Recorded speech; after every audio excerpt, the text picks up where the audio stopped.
We are sitting here with Jordan Jonas, famous local magician, mentalist, and Self-proclaimed professional weirdo. now, Jordan, people often seem fascinated with the unknown. Why is it that you think magic and mystery is important to society?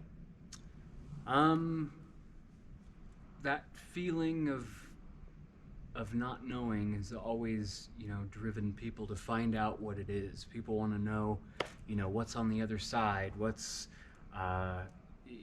this, what's that, and even though we don't know what it is, where it's coming from, magic, comes in the same way. There's a mystery there. There's an aura of, well, the obvious. How did he do that? How was that done?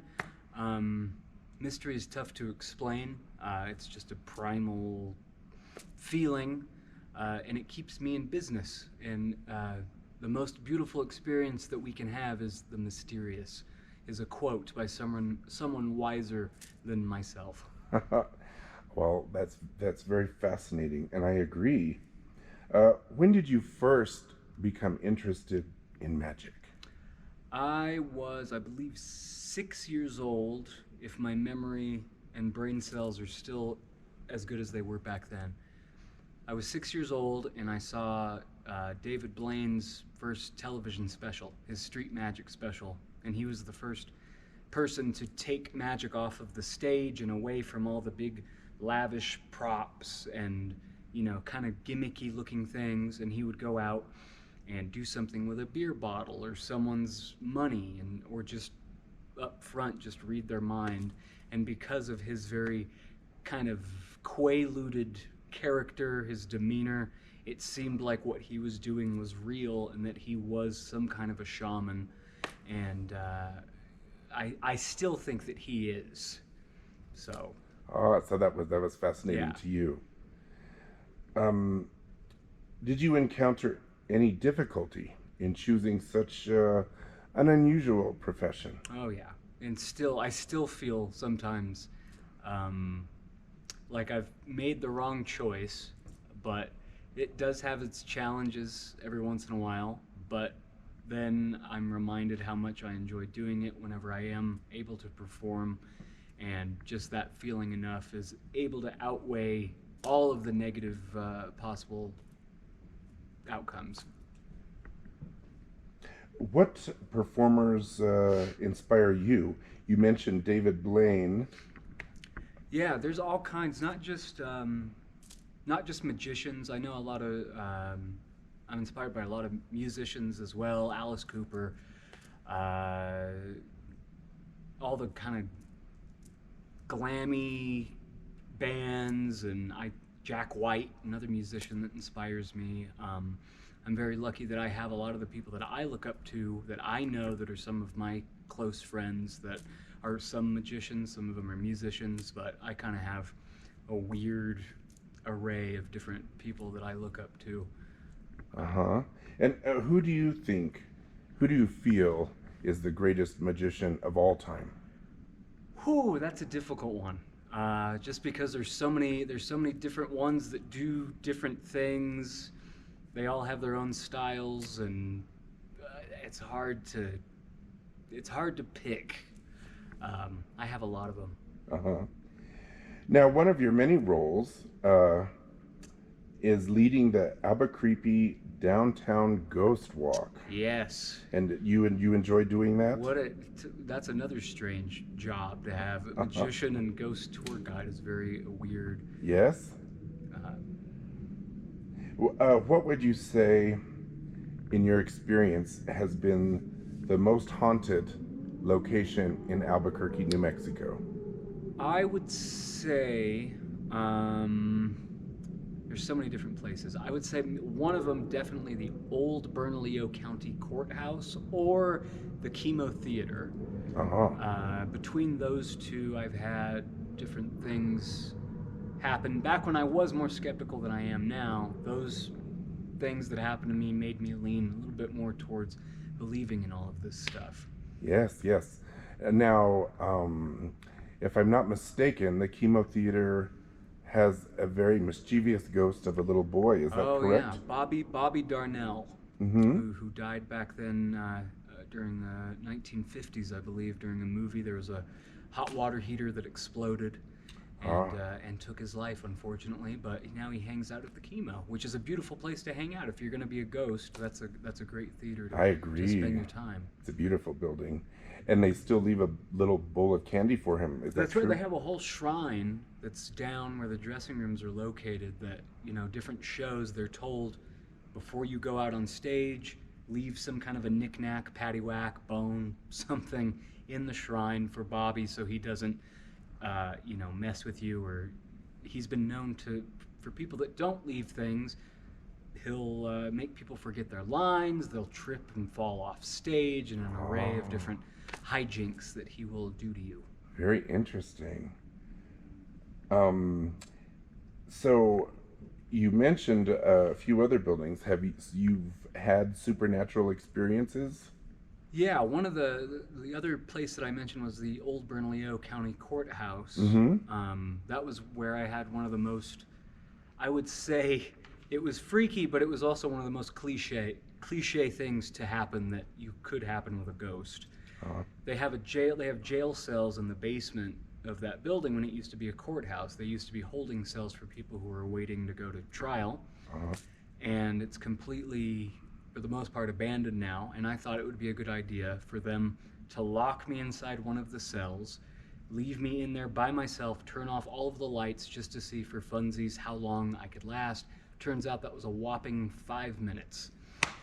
And my phone battery drained. This is where I meant cliche. My phone battery drained, my flashlight started flickering on and off, and then it completely went out. And it is completely pitch black down there when all the lights are out. So, oh my goodness. And you lasted 5 minutes. 5 minutes. I may have a certain look on the outside, but inside I am a little sissy boy. Wow. That actually sounds kind of terrifying. Why do you think that people enjoy being scared? I don't know. It's just kind of once again, it falls back on that primal, it gets the blood going. It makes them, especially when they know that they're not in any, it's the same reason why haunted houses work. They know that they're not in any immediate danger, but it's just that thrill, and it's like a roller coaster. It brings up your adrenaline, and people like that excitement and feeling that way. Do you think that it's kind of a reaffirmation of life a little bit? Yeah, and it makes them, appreciate that, okay, well, I'm not going to die right now. And it makes them maybe appreciate their own lives a little bit. We are here with Jordan Jonas, and we are talking about spooky things. Everything in between. All things spooky. Jordan, what is your favorite scary movie? If I had to pick one, it would have to be The Shining. I think I think I've seen that one more than anything else. I watch it religiously. But anything campy, I love B movies. I love anything Vincent Price, Frankenstein, Dracula, all the old Universal monsters, and John Carpenter's The Thing, and Evil Dead, all those classics. Do you think that the horror movies of the past, the classic horror movies, are much better than the horror films that come out today? Without sounding, I get a pretentious pass. Without sounding pretentious, yes. Because I just think they knew how to scare people better. They knew theatrics a lot better back then, and they had more creative ways of scaring people and getting under their skin that actually created lasting memories that made people freak out. So it was quality, not quantity. Right. As a magician, as an illusionist, is there any trick or illusion that you would never attempt? Any kind of card trick. That's all I do. No, not all I do, but I just like bashing card tricks. But anything that I would never attempt anything that David Blaine has done. In any of his endurance stunts are crazy, and I would probably never do that. I mean, I'm already doing things that I shouldn't be doing. Swallowing sewing needles for one. Probably shouldn't be doing that, but I do that in my show. So no buried in the glass coffin or Not yet. or the Houdini water torture. Yeah. None of that stuff. In your travels and in your adventures, have you ever met someone that totally creeped you out? Too many. Way too many. When you look like this and you act the way that I do, you tend to bring the weirdos, not the good ones, out of the woodwork. And you kind of subconsciously draw that energy. Somehow. And I had one, just because of the character that I have in my shows, I presented as a clairvoyant and kind of a psychic nature, and I reveal, intimate names that I wouldn't know. I had one person that clung on to me for a little bit, constantly messaging me, wanting me to reach out to dead loved ones, and I tried saying it's just entertainment. It's not nothing like that, and they just were very persistent. But there's been many. There have been many of them. My goodness. If it were possible, what message would you like to send to the spirit world? For them to stay where they're at, because they have it good. Especially nowadays, they have it made. I have fantasized about being a ghost for so long. You can get away with so much, and there's no consequences. I don't know. I think that's is a really good question, but I don't know what I would tell them. Just I'll let you know when I die. I'll come back and I'll let you know what I told them. Okay, good. Just don't scare me when you come back. In your lifetime, did you ever imagine you would ever see a phenomenon like the current pandemic, the coronavirus? Did you ever, all the movies you've seen, all the books you've read, did you ever think that would actually become a horrific reality? Absolutely not. I wish that could have been one of my routines, that I was able to foresee this happening. But yeah, I think when it first started off, a lot of people my age didn't take it seriously. We heard about it. Oh, this will blow over within the next month.